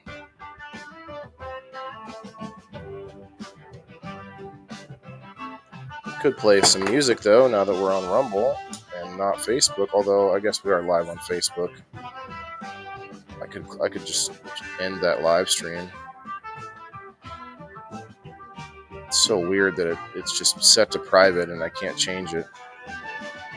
That's a Facebook side thing, not a me thing. Like it's literally not even an option to change the audience. Like I always like to fantasize that I have this group of haters out there that are against me, but for the most part, it's the apps that I deal with that are against me. It's like every time I think I'm getting somewhere, the app just shuts. Nope, you're going to be shut down for a week or two. There you go. I don't know how the big guys do it. I don't know how. Think about Joe Rogan. Like, did he ever have a problem where it's like, oh, I just can't upload a show this week. There's a technical issue. I doubt it. Hey, JB. Good morning. You just missed the door prize, but thank you for coming. I'm just going to hang out with Red 6 here while he's doing a trim and have a little dab ski. JB, if you want to, maybe you could help me sometime. We could do a little bubble hash run. I've been busy the last couple of days, but I gotta get this chainsaw working that I have, an electric chainsaw. I have to make sure it's oiled up because I have this entire bush I have to cut out, and it's just there's a lot of yard work, man. Red 6, I'll come over and help you with your yard work, and you come over and help me with mine.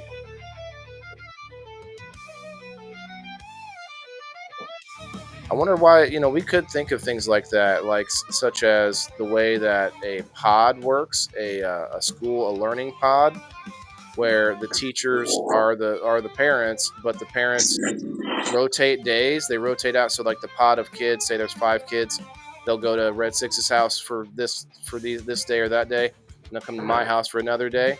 Well, we could do that with work too. It's like with plants. Like, okay, Red 6 needs help trimming.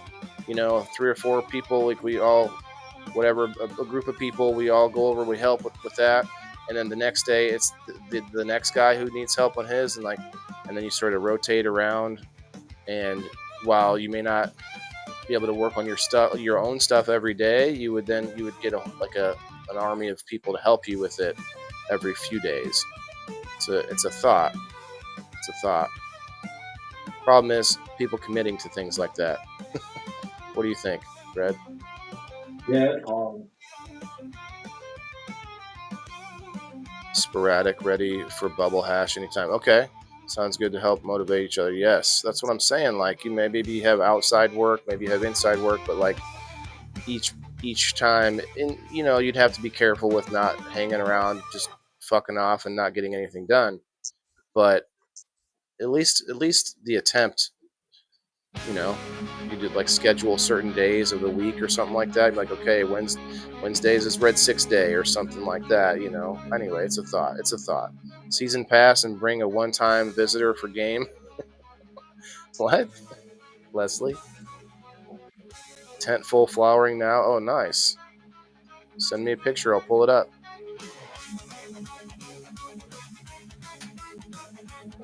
It definitely helps motivate me when I have people hanging out with me at my house. Now, it would be a little more motivating if they were, I guess, pitching in. I don't know, but for whatever it is, like when you have someone there with you, or even right now, Red Six is doing some work while he's hanging out with us online.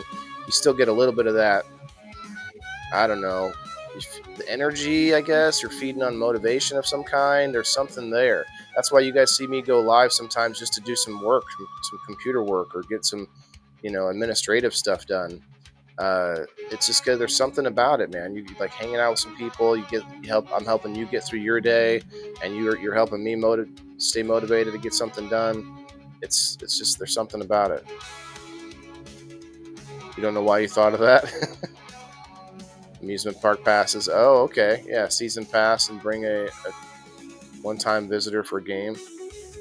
I'm not exactly sure what it meant still, Leslie, but it's something like a deal for locals. Is that what you're talking about?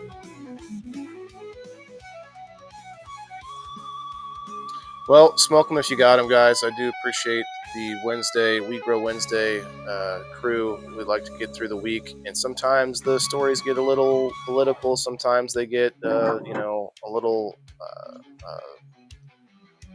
intense. Sometimes they're very mundane. You look at these, like the dozens of stories written about corn, soybeans, and wheat. It's so annoying. Oh, look at this. Okay, okay. Now I see more. I see more light. I didn't see all that before. So the one there was trained 2 days ago. And it's already filled in the middle. I'm not able to see it that well. Like you can see, this one's the one I just did. It's really Yeah. Okay. open. Mm-hmm. That one there has been done for about a week now, and it's all filled Already in. filled back in. Have you fed since then? Yeah. Maybe that's what did it. It's like, oh, give me that num nums. Pick scent. Okay. Let me see. Let me see. Once a week routine. Ooh.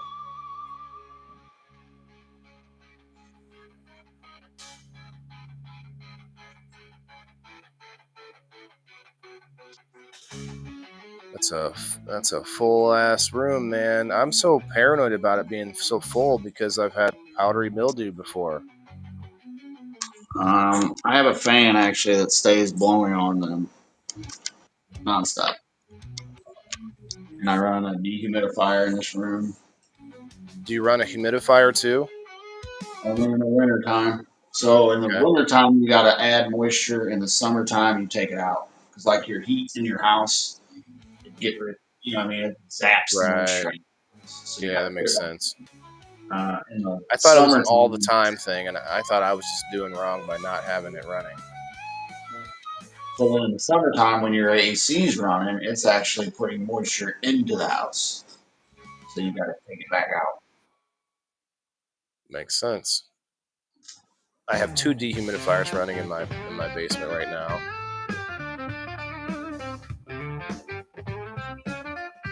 So these are some pics from JB.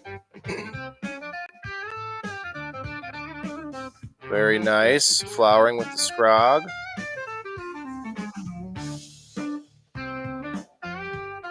Good. Oh yeah, deep in flower. I can see there's some blue and red light.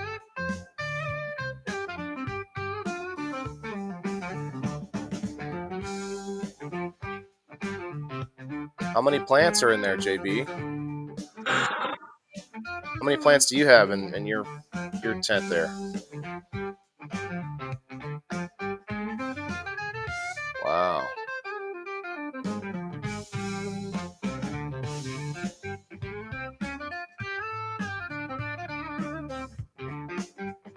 That one's got some fat leaves.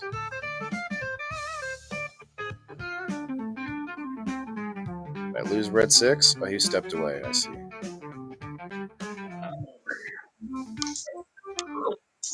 Um, how many plants you got in your tent? I guess never mind. That's not a never mind. That's a non-question. Forget I said anything. 5. Five. Yes, that is the right answer. You pass. All right, we got about 15, or no, we got less than 10 minutes, or maybe more. Let me look. Got 15 minutes on locals. Let's do a little dab here. Anybody's welcome to come up. Oh, holy cow. 4 strains, staggered flour to make trim easier. Ah, that makes sense. Too many. Yeah, that's a lot of work. Right. It's just recorded on the screen.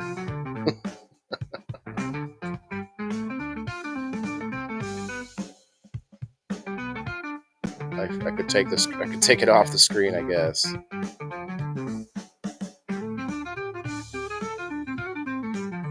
Well, I'll cheers to all that work. I need to. Got too much work to get to where I can flower plants again.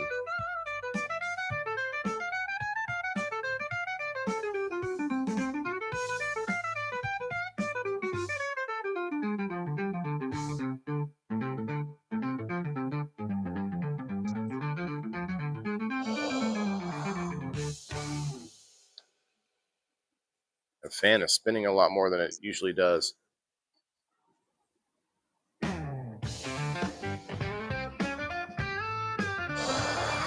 I bet I got it on full blast. Let's see.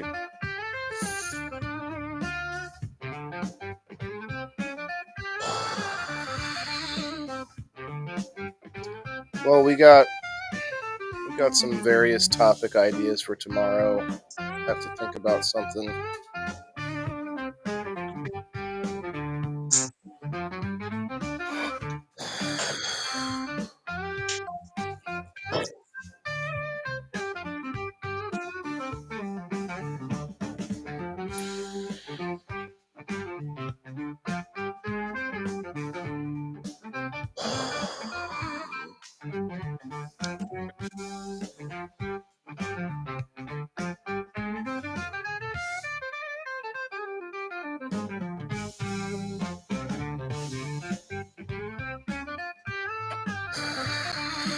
I'm going to read you my possible topic ideas that I have written down.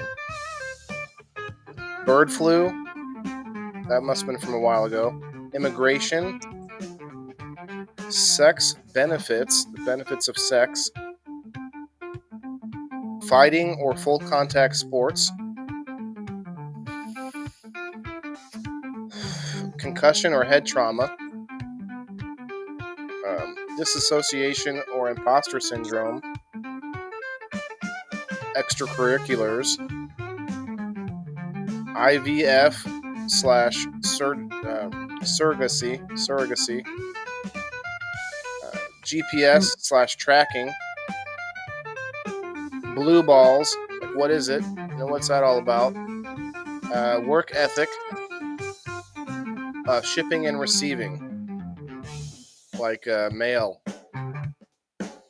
What's the best way to mail stuff, and like how do you do it cheaply, and like all that stuff. That's that one's I like that one, but a lot of people think that's gonna be a boring one. You don't sleep. You didn't sleep last night? Oh no. Well, I hope you get a nap there, Leslie. Clear out to restart the cat and catch up normally 4 or 5. Oh, I see. Makes sense. I'd get involved if topic is familiar. I'm familiar with.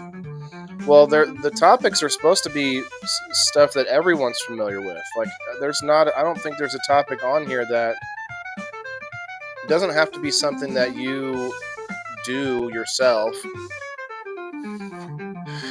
But I'm sure you have an opinion and you have some real life experience with most of these topics. And what I mean by that is, like, let's just take fighting, for example, full contact sports. Like, you can say whether or not you like football or like, watching those kind of sports or UFC. You can talk about why you don't like them. You can talk about why you do like them. Like, you most certainly have a connection with almost every topic on here. Like IVF and surrogacy.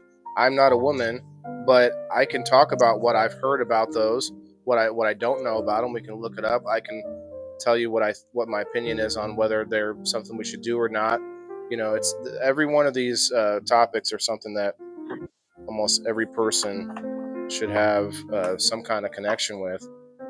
Shipping and receiving. If you never mailed anything, like the mail can be really annoying. There's a lot of ins and outs of, you know, what to do. Like that one might not be too exciting, but it might be informative. A lot of people are out there paying too much for shipping and stuff like that.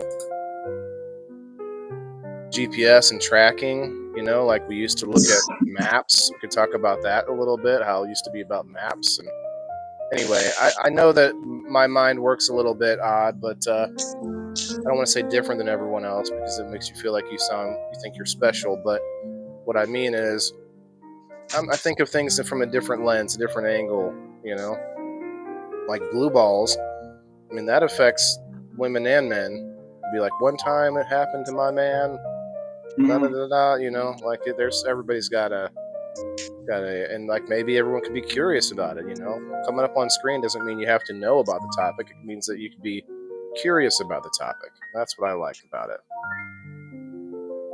No blue balls for you, yes, but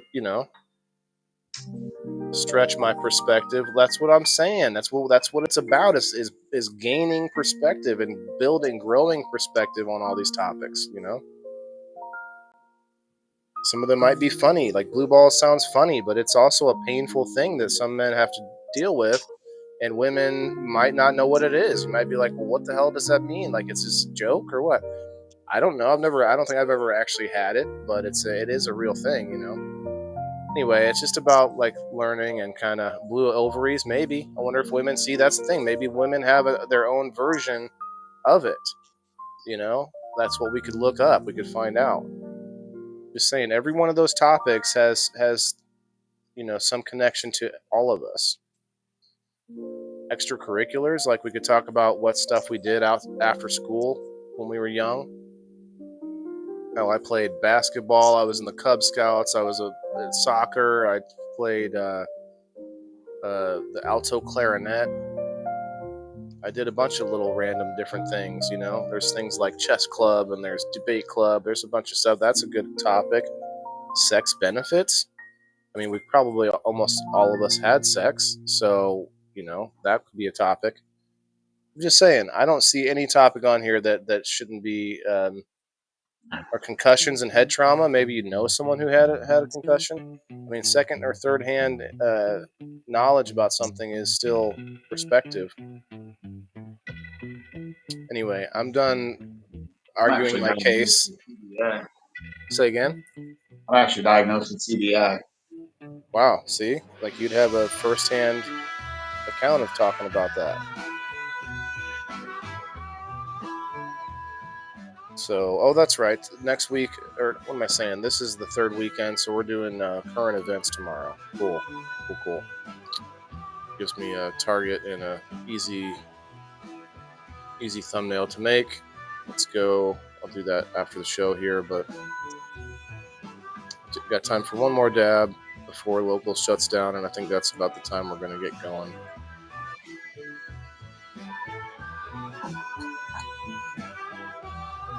Well, thanks for popping up, Red 6. Always welcome on the daytime.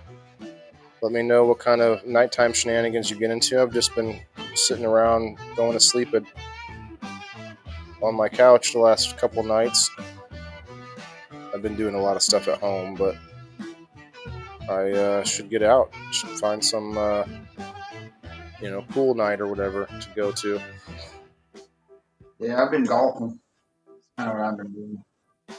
With the frisbee? No. No? Okay. That's not a nighttime activity.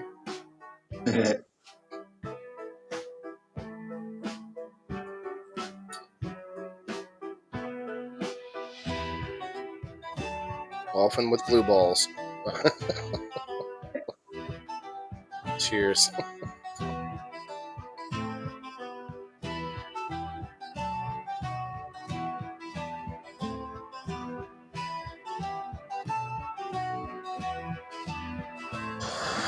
I've been doing some sit-ups. Hasn't been, it's been too bad. But whenever I sit up, whenever I go back to my back, my lower back clicks, click, click, click. Like it gets kind of old.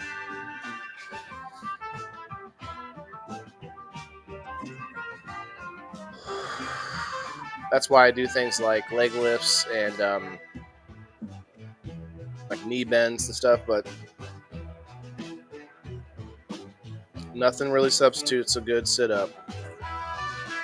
But I try to go to the gym every day just to stay active more than anything.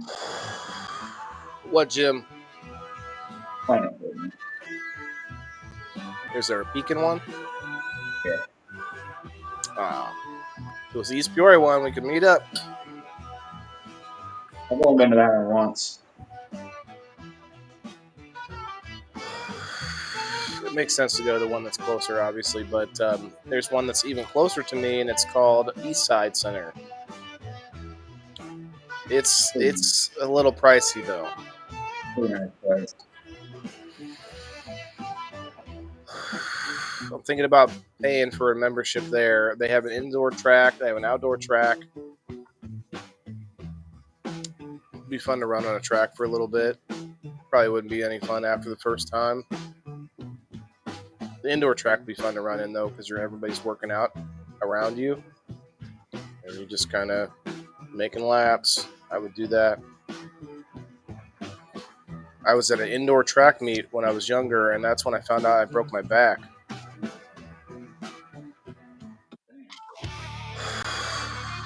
It might sound funny, but I found out because I had a stress fracture, and the stress fracture, the pain can go away for a while, come back, and then go away for a while. So when it got to its worst is during the middle of a race, track race. I was doing good too. Have a So good you're day, only Brenda. 1 miles from the police. You don't run at the gym? No. I take the dogs for a walk a lot. You walk in style.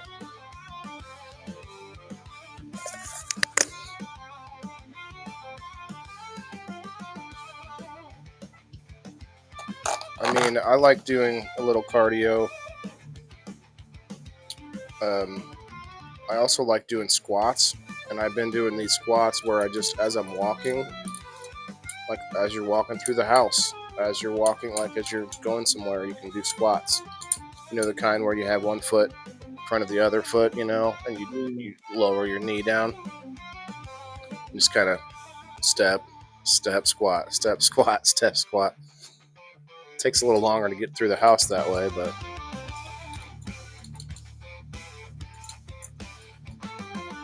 well, cheers, my man. Hope you have a good day. What are you up to today? Anything? Just doing the rest of the trimming? Yeah, messing around. And so, You need some help trimming?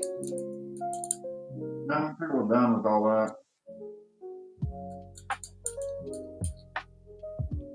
I don't know what I'm going to do about the electrical stuff. I mean,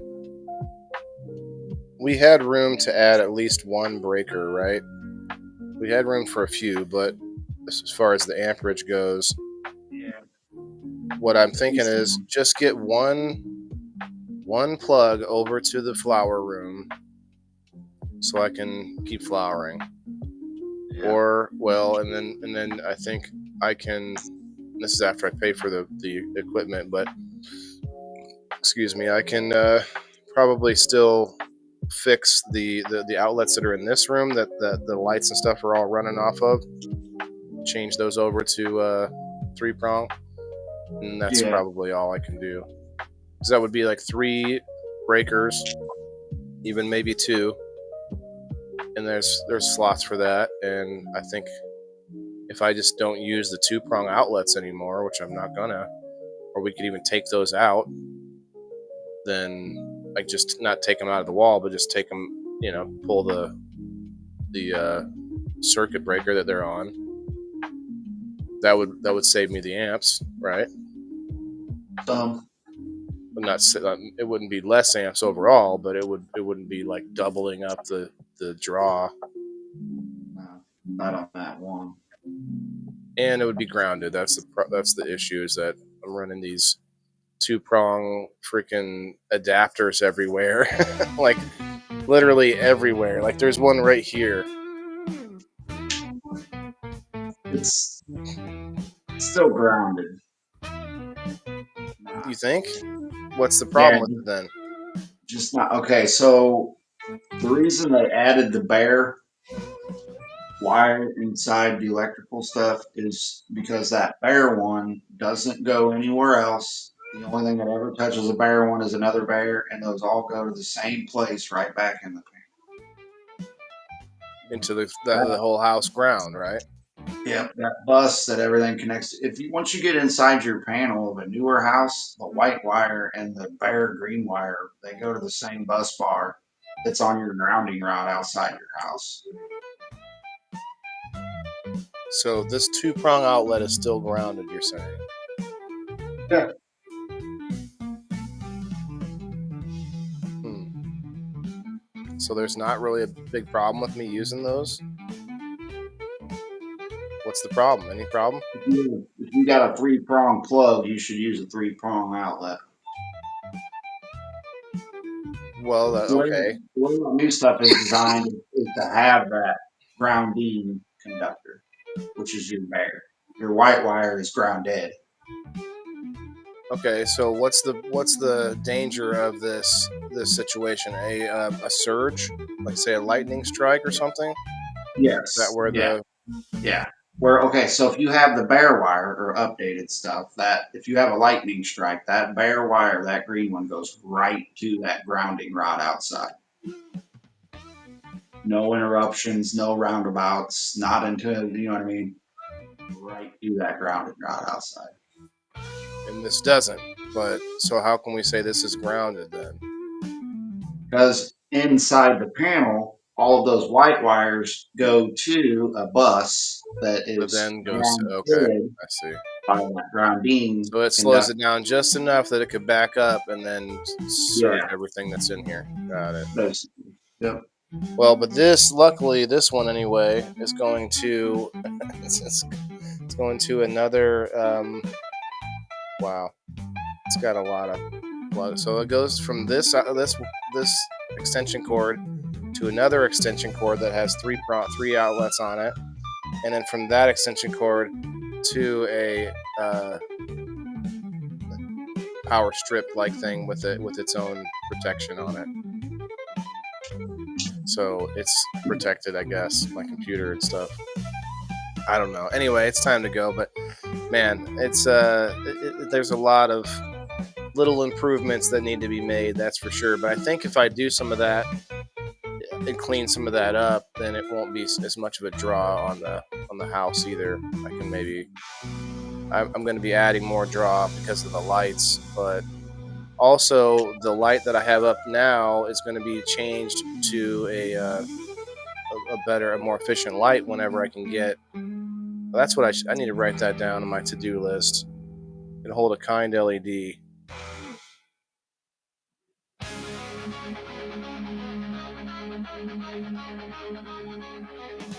because they owe me a light, bitches. All right, Red Six, thanks again for coming, man. We'll see you sometime soon, if Right not on. tomorrow night. Um, Otherwise, have a good week. Yeah, and hit me up if you got anything interesting going on. I can get out of the house more now with the summer break. Although I will have my son today, later on today. That's we'll be doing dad son things all weekend, and then we've been kind of passing back and forth for like a few days at a time since we're on summer break now. Yeah. So I have some free time in there. But yeah, we'll see you soon. Remember, guys, check out Boots to Bushes on Facebook. And I don't know, I have a sneaking suspicion that when I get off of here, I'll be able to switch the live stream to public after that point.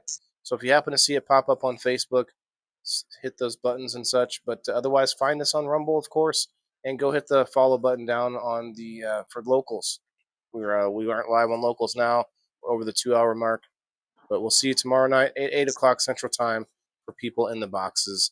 Let's Yeah. go. Thanks, man. Yeah, this is for my green thumbs in the game.